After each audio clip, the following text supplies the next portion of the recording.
During Holy Week, we get to see 4 readings taken from the Old Testament, specifically from the second part of the book of the prophet Isaiah.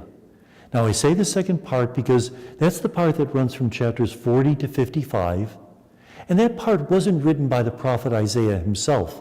It was written about 150 years later, during the Babylonian exile.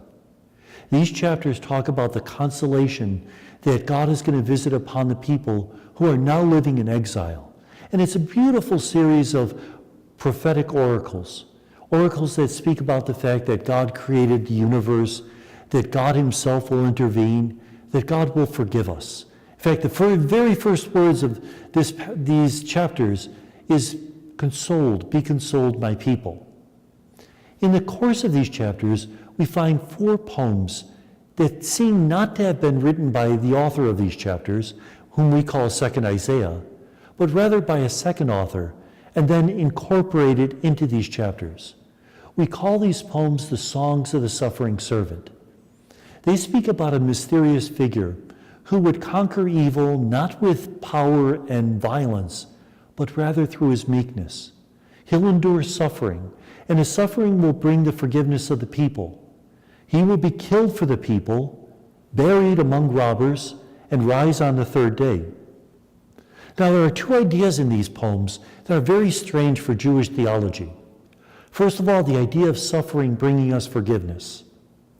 For Jewish people, suffering can bring no good. That's why for them, the Holocaust is so horrific. We look at Auschwitz and we see it as a place where saints were born. I think of St. Maximilian Kolbe, who gave up his life for another prisoner. They look at it with horror. No good can come from this evil act. So the idea of the suffering servant suffering for the sins of people made no sense. And then the idea of resurrection of the dead. At this time, not all the Jewish people believed in resurrection of the dead. They believed in Sheol. Sheol was a place of shades where you didn't have life. It was not good, it was not bad, it was simply a holding tank.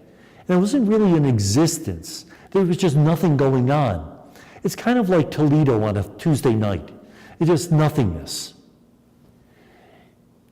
These poems speak about the resurrection of the dead. And Jewish sages often said, who is this suffering servant? And nobody really had an adequate answer. Some people said the people of Israel, some said Jeremiah, some said the author of these poems, but they were never sure.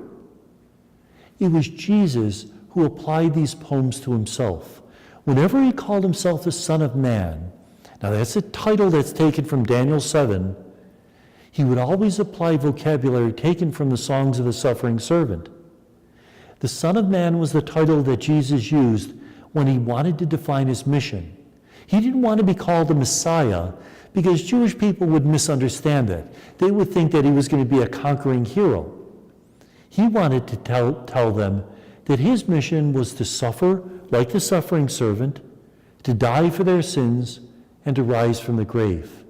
So it's Jesus who applied this title to himself. During this week, we're going to read these poems on Palm Sunday, Holy Monday, Holy Tuesday, and then on Good Friday. When we hear the long one on Good Friday, listen to it carefully, because when you hear how it explains the suffering of this suffering servant, you would swear that it was written after Good Friday. It was written by a Christian author to apply to the crucifixion, but it wasn't. It was written 550 years before. Usually when the prophets talked about the Messiah, they would speak about their own times, and then only later on the Holy Spirit would apply it to Jesus. It would have 2 levels of meaning. In this case, the Songs of the Suffering Servant, and also Psalm 22, which we'll also hear on Good Friday, it's almost as if the Holy Spirit has torn away the veils and revealed exactly the mission of Jesus. 2 pieces of literature written hundreds and maybe 1,000 years before the events occurred, so clearly explain the suffering of Jesus and its meaning. It's a beautiful meditation that we can have. that the death of Jesus was not an accident. It was part of God's plan, out of love for us, but even out of love for Jesus, because through this suffering, Jesus would become the most loving person it would be possible for him to become.